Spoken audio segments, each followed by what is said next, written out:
অসম বিধানসভা নির্বাচনের সর্বশেষ ফলাফলে 121 নং হাইলাকান্দি কেন্দ্রে চূড়ান্ত চিত্র স্পষ্ট হয়ে উঠেছে। ইলেকশন কমিশনার অফ ইন্ডিয়ার অফিসিয়াল পোর্টালে প্রকাশিত তথ্য অনুযায়ী এই কেন্দ্রে মোট 26টি ইভিএম রাউন্ডের গণনা সম্পূর্ণ হয়েছে এবং সব কয়টি রাউন্ডের ফলাফল যুক্ত হওয়ার পর বিজয়ের নাম আনুষ্ঠানিকভাবে নিশ্চিত হয়েছে। এই কেন্দ্রে জয়লাভ করেছেন মিলন দাস, যিনি ভারতীয় জনতা পার্টির প্রার্থী। তিনি মোট 1,19,519 ভোট পেয়ে তার নিকটতম প্রতিদ্বন্দ্বীকে বিশাল ব্যবধানে পরাজিত করেছেন। তার জয়ের ব্যবধান দাঁড়িয়েছে 55,817 ভোট, যা এই কেন্দ্রে একতরফা জনসমর্থনের প্রতিফলন। এই আসনে প্রধান প্রতিদ্বন্দ্বী হিসাবে লড়াই করেছিলেন রাহুল রয়, যিনি ইন্ডিয়ান ন্যাশনাল কংগ্রেসের প্রার্থী। তিনি পেয়েছেন 63,774 ভোট।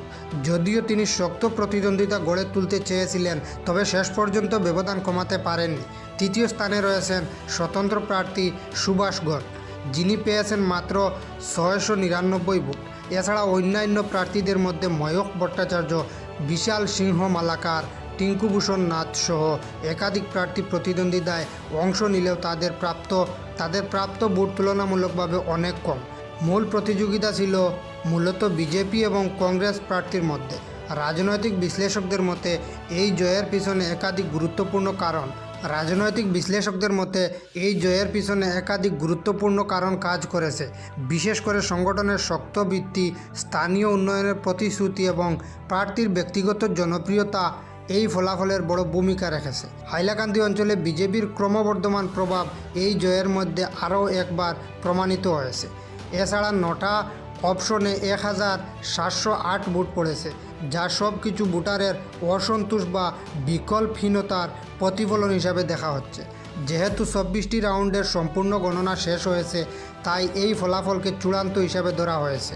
নির্বাচন কমিশনের তরফে আনুষ্ঠানিক ঘোষণা ইতিমধ্যে সম্পন্ন হয়েছে এবং এই জয়ের মধ্যে ডক্টর মিলন দাস হাইলাকান্দি কেন্দ্রের নতুন বিধায়ক হিসাবে নির্বাচিত হয়েছেন। সব মিলিয়ে বলা যায়, হাইলাকান্দি কেন্দ্রে এই জয় শুধু একটি আসনের ফল নয়, বরং বৃহৎ রাজনৈতিক প্রেক্ষাপটে ভারতীয় জনতা পার্টি এর জন্য একটি গুরুত্বপূর্ণ সাফল্য। এটি ভবিষ্যতের রাজনৈতিক সমীকরণেও গুরুত্বপূর্ণ প্রভাব ফেলতে পারে বলে মনে করছেন বিশ্লেষকরা। এই ছিল হাইলাকান্দি কেন্দ্রের সর্বশেষ নির্বাচনী আপডেট। জয় হিন্দ।